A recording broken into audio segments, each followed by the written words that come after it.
Hola a todos, este es el canal de la enciclopedia. El libro que les explicaré en este episodio es Comunicación no violenta, un lenguaje de vida. Este es un libro muy famoso, elogiado por las Naciones Unidas como una de las mejores prácticas en la resolución no violenta de conflictos en el mundo, y ha vendido millones de copias en todo el mundo. Sin embargo, muchas personas en realidad tienen un malentendido básico acerca de este libro, pensando que es un libro sobre habilidades de comunicación. Sin embargo, si lo lees con atención, descubrirás que no se trata solo de comunicación. En realidad, habla de un tema más profundo, es decir, cómo eliminar la hostilidad en los corazones de las personas y llenarlos de buena voluntad entre las personas. ¿Cómo dominar los métodos sistemáticos de comunicación no violenta?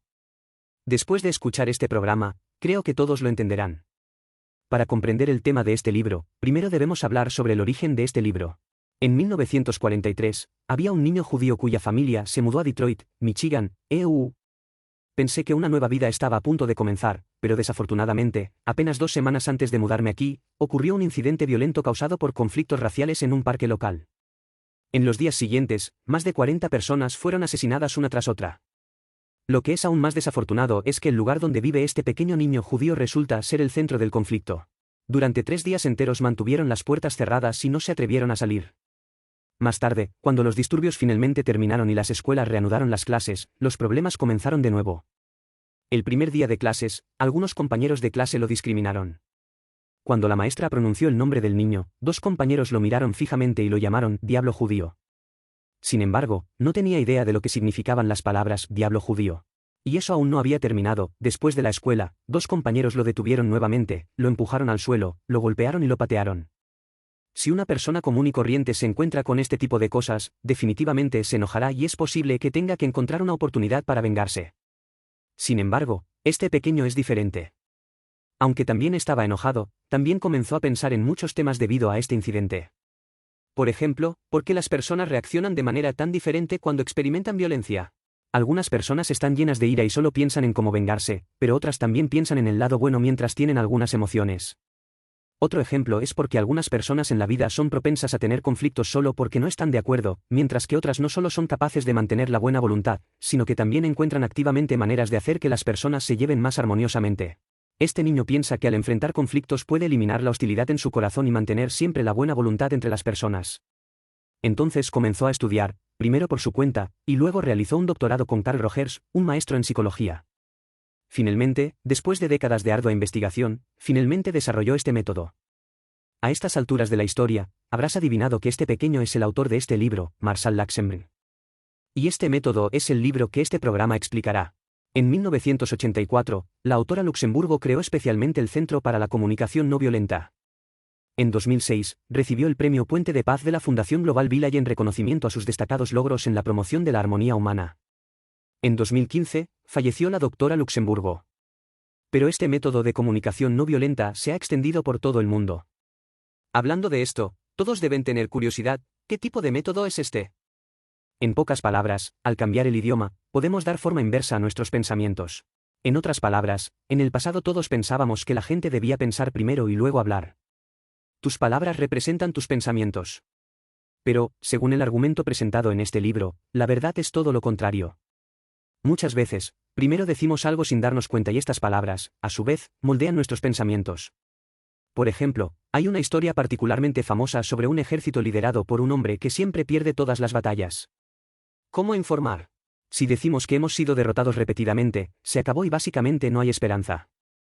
Sin embargo, si hablamos de derrotas repetidas y de derrotas repetidas, ¿suena esto un poco a volverse más valiente con cada revés? El sentimiento cambia. Esto se llama ideas de configuración del lenguaje. El núcleo de la comunicación no violenta es eliminar la hostilidad en los corazones de las personas cambiando el lenguaje, de modo que haya buena voluntad entre las personas. Este es también el problema que este libro pretende resolver: ¿cómo podemos eliminar la hostilidad en nuestros corazones cambiando nuestro lenguaje, mejorando así la relación entre las personas? A continuación, interpretaremos este libro en 2 partes. Primera parte. Dado que nuestro objetivo es eliminar los factores negativos que causan la alienación entre las personas, siempre tenemos que saber cuáles son los factores que la causan. ¿Y cómo dominar los métodos sistemáticos de comunicación no violenta?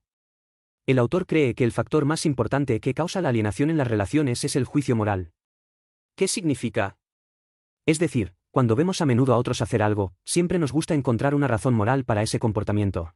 Por ejemplo, si veo a alguien charlando en la oficina, creo que está siendo un vago. Si veo a alguien con un tatuaje, creo que debe ser una mala persona. Si veo a alguien cruzando las piernas en el autobús, creo que la persona es realmente poco ética. En pocas palabras, cuando vemos un comportamiento, es fácil abstraer inmediatamente una razón moral o motivacional. Creo que debe haber alguna razón moral para que la otra persona haga esto, y esto a menudo se debe al instinto humano. Ya sabes, la gente tiene una habilidad particularmente desarrollada, que es la autoverificación. Mientras tenga una suposición, inconscientemente buscará pruebas que demuestren que tiene razón. Por ejemplo, estás comiendo en un restaurante y una persona pasa junto a ti, cuando miras hacia abajo, descubres que tu teléfono ya no está sobre la mesa. Sospechas que la persona que acaba de pasar lo robó. No te preocupes, cuanto más lo miras, más parece un ladrón. Cuando veo a alguien con sombrero me pregunto, ¿quién lleva sombrero cuando una buena persona come? Debe ser para tapar la apariencia. Si vuelves a mirar a alguien y descubres que no te mira, ¿qué significa? Debe haber algo mal en su corazón y tiene la conciencia culpable. ¿Por qué no te atreves a mirarme a los ojos? En resumen, no parece agradable a la vista se mire por donde se mire. Después de algunos análisis, decidiste llamar a la policía. Cuando miraste hacia abajo, descubriste que tu teléfono se había caído al suelo. En este momento, si miras a la persona en este momento, asegúrate de que te guste como quieras. Usar sombrero significa que la persona se preocupa por su imagen, no atreverse a mirarme significa que la persona es educada. Verás, esta es la naturaleza humana. Habitualmente hace suposiciones sobre el comportamiento de otras personas y es particularmente difícil de cambiar. Entonces, esto forma un ciclo: ver el comportamiento, hacer juicios morales, recolectar evidencia, autoverificarse y profundizar los juicios. Lo que observas es comportamiento, pero una vez que el cerebro lo procesa, se convierte en un juicio moral. Para tomar prestadas las palabras del autor, esto se llama una vez que se coloca una etiqueta, solo se pueden ver las fallas de la otra parte, pero no la vulnerabilidad de cada uno. Entonces, ¿la etiqueta que le pusiste es correcta? Existe una alta probabilidad de que sea inexacta por dos razones. En primer lugar, todo adulto sabe que el mundo real no es como actuar en películas y que no hay tantos villanos absolutamente decentes. La gran mayoría de las personas son personas comunes y corrientes, no son malas por naturaleza, en general son buenas, pero ocasionalmente cometen errores. En segundo lugar, si siente que otros le están causando problemas deliberadamente, puede cambiar su perspectiva y tratar de causarles problemas a los demás. Descubrirás que desde el momento en que tienes malas intenciones, antes de que alguien pueda decírtelo, te sientes incómodo en tu corazón. Por ejemplo, si haces una denuncia a espaldas de otra persona, sentirás pánico cuando vuelvas a ver a esa persona. ¿Qué quiere decir esto? Si quieres meterte específicamente con la gente, tienes que dedicar mucho tiempo, capacidad intelectual y corazón. Estos costos emocionales están mucho más allá de tu imaginación. La mayoría de las personas simplemente no pueden soportar esta sensación de inestabilidad. Para decirlo sin rodeos, el coste psicológico de cometer errores es muy alto. Desde esta perspectiva, hay muchas cosas que crees que son causadas por otros, pero al final es un malentendido. Por supuesto, es posible que comprendas esta verdad, pero cuando te encuentras con esta situación en un momento crítico, simplemente no puedes evitarlo. Stephen Covey, el famoso gurú de la gestión empresarial estadounidense, dijo una vez algo que probablemente caerá en la trampa de mucha gente. El significado general de esta oración es: el propósito de la escucha de muchas personas no es querer realmente escuchar, sino responder después de escuchar. Tenga en cuenta que hay una base científica detrás de esto. Según una investigación realizada por científicos, en el cerebro humano existen dos sistemas. Para simplificar la descripción, llamamos al primer sistema sistema de placer y al segundo sistema sistema de deseo. Estos dos sistemas, en pocas palabras, el sistema del placer es responsable del sentimiento de placer de las personas, mientras que el sistema del deseo es responsable del sentimiento de anhelo de las personas. En otras palabras, cuando quieres hacer algo en particular, tu motivación detrás de ello se divide en dos niveles. Hay algunas cosas que te hacen sentir particularmente feliz después de terminarlas. Pero este placer es temporal, no es un deseo sincero. Por ejemplo, cuando dos personas se pelean, uno de ellos siempre siente la necesidad de pensar que sería genial si lo regañara. Sin embargo, cuando termines de regañar, no te preocupes, cuanto más regañas, más se enoja. Eso es lo que tiene este feliz sistema, es muy engañoso. Puede hacerte sentir que mientras hagas esto, serás particularmente feliz. La contraataque que mencionamos anteriormente es un comportamiento típico impulsado por el sistema feliz. Sin embargo, el otro sistema de deseo es diferente. Se trata de nuestros deseos más profundos. Por ejemplo, todos anhelamos que nos cuiden, nos escuchen y nos respeten. Una vez cubiertas estas necesidades, no se trata de un placer momentáneo, sino de una satisfacción a largo plazo. Cuando estás enojado, ambos sistemas te envían señales al mismo tiempo. Por ejemplo, cuando tienes una pelea, el sistema de la felicidad te dirá que te regañe y te sentirás aliviado después de la reprimenda. Sin embargo, el sistema del deseo te dirá que no hagas esto. Lo que realmente deseas en el fondo de tu corazón no es una pelea, sino una hermosa relación. El hecho es que a menudo la señal del sistema del placer es particularmente fuerte y el sonido abruma por completo el sistema del deseo. En otras palabras, no te falta la motivación para ser amable con los demás, simplemente estás controlado por este sistema de placer. Y nuestra tarea es dejar que el sistema del deseo se haga cargo. Esta es la cuestión que examina este libro. ¿Cómo hacerlo específicamente? El plan que se presenta en el libro se divide en 4 pasos. El primer paso se llama observación sin comentarios. Es decir, solo describo lo que veo, presto atención a los hechos pero no hago comentarios al azar. No ignore este principio solo porque parezca simple. Debes saber que la observación sin juzgar es el paso más importante en todo el método de comunicación no violenta. Para tomar prestada una frase del filósofo indio Krishnamurti, la observación sin juicio es la forma más elevada de inteligencia humana. Para ayudarte a dominar esto, podemos hacer un pequeño ejercicio. Por favor vea si las siguientes palabras son observaciones o comentarios. Eres tan generoso versus te vi dando dinero a personas necesitadas. Bill es tan vago versus Jack pasa 10 minutos limpiando la habitación cada mes. A Lily le encanta posponer las cosas versus Ross solo revisa la tarea la noche anterior al examen. Obviamente, la primera oración es un comentario y la última es una observación. Ahora que los ejercicios están hechos, es fácil, ¿verdad? Sin embargo, distinguir entre observación y comentario es solo el primer paso en la comunicación no violenta. A continuación, presta atención, aquí viene el punto clave. Tienes que expresar tus sentimientos en base a los hechos que has observado, luego describir tus necesidades en base a tus sentimientos y finalmente hacer una solicitud.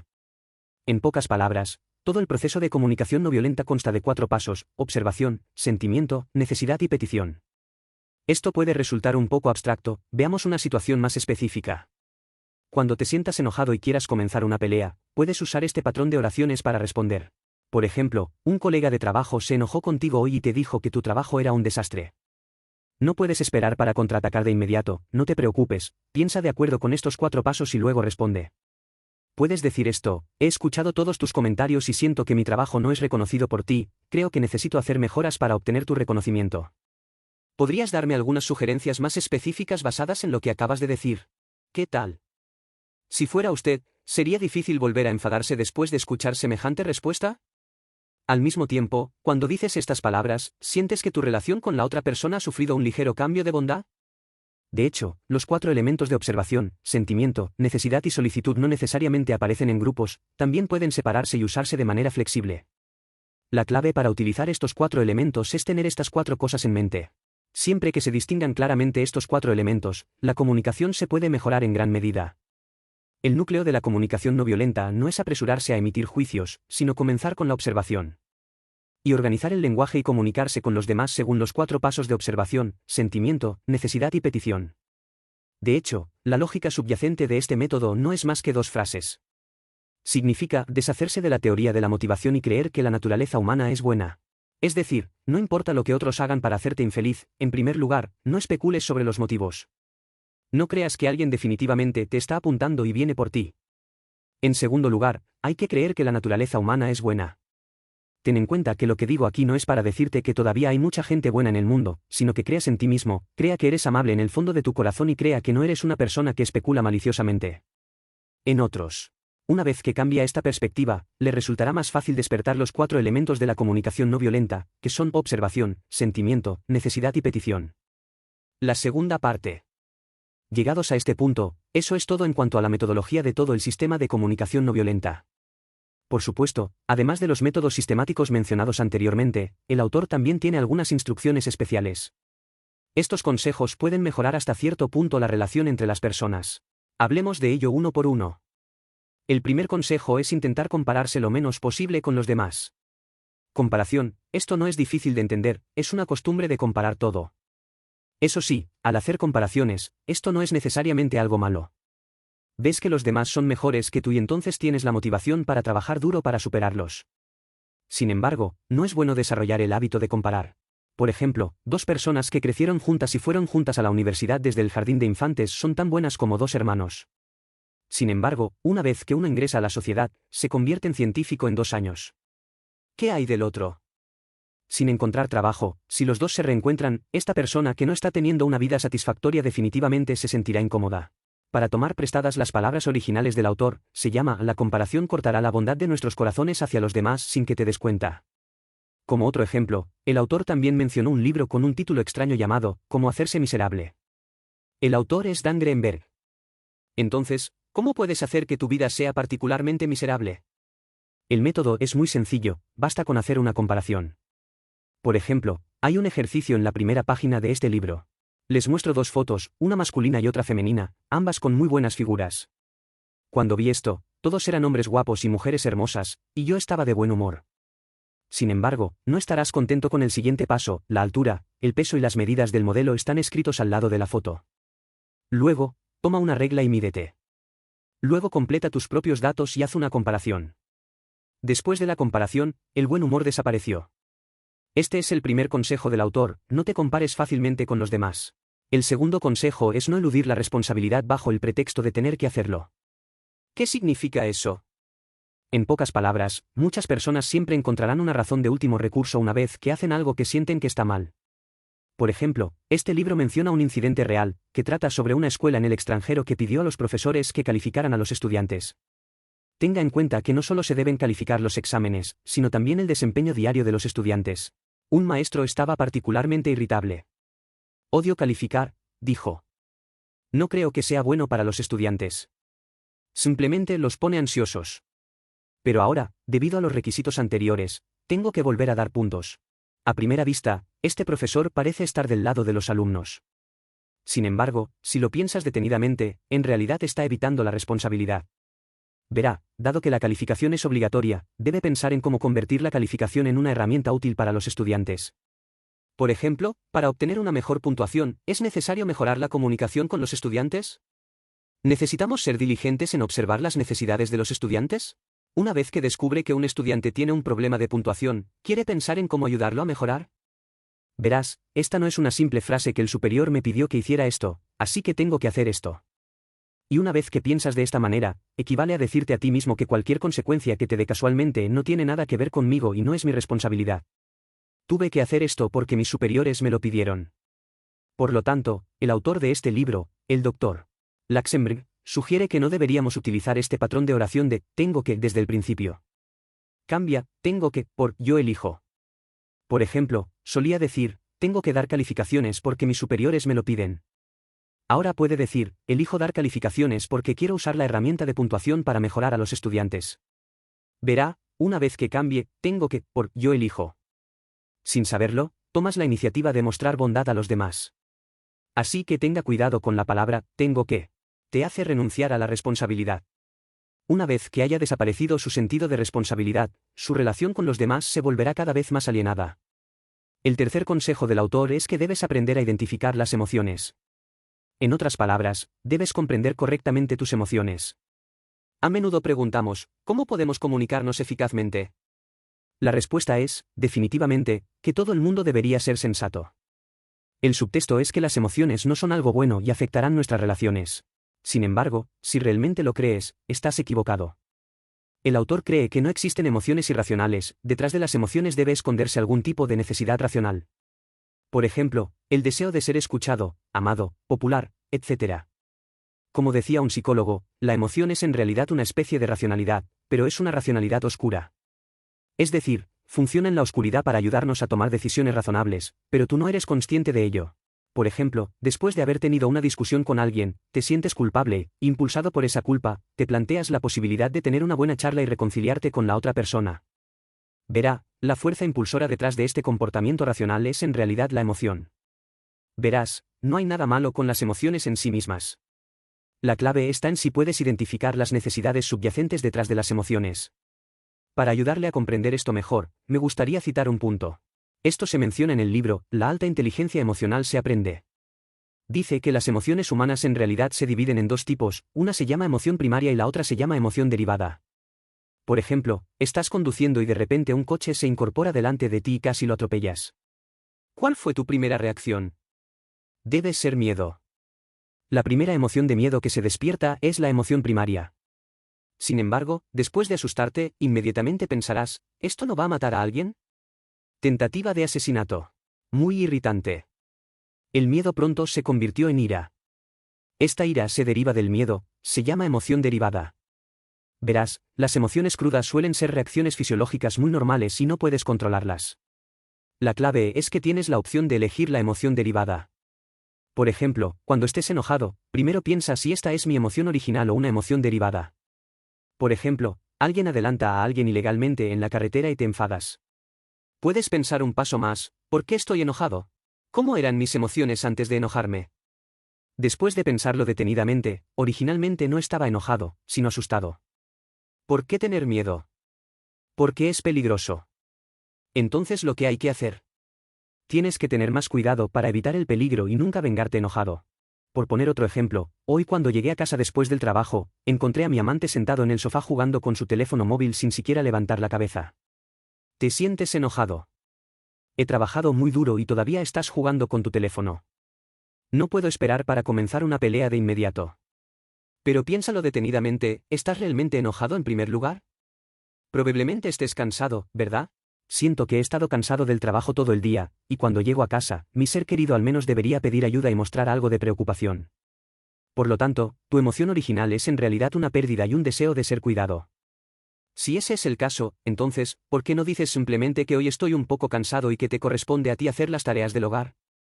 Tan pronto como dije esta frase, me sentí diferente. Hablando de eso, probablemente no le resulte difícil descubrir que existe principalmente esta capa de procesamiento entre las emociones primarias y las emociones derivadas. Este es el juicio moral del que hemos estado hablando antes. ¿Por qué tu miedo se convierte en ira cuando alguien te alcanza? Porque crees que esta persona lo hizo a propósito. ¿Por qué te enojas cuando ves a tu amante jugando con su teléfono móvil? Porque sientes que él también lo hizo a propósito, codiciando deliberadamente la pequeña felicidad que te brinda el teléfono móvil y descuidándote. ¿Lo descubriste? Después de hablar en un círculo tan largo, vuelves a la pregunta original. La causa fundamental de todos los problemas de comunicación es en realidad nuestra imaginación instintiva. Imaginamos que detrás de todas las acciones debe haber una intención bien pensada y algún tipo de razón moral. Entonces, ¿qué debería cambiarse? En última instancia, sigue siendo la misma frase: tienes que creer que la gente es generalmente amable y también debes creer que tú eres amable. Ahora, este libro está terminado. ¿Cuál es tu opinión diferente sobre esto? Bienvenido a dejar un mensaje para discutir con todos. Oye, si te gusta nuestro canal, suscríbete. Jaja, ¿recuerda que te gusta?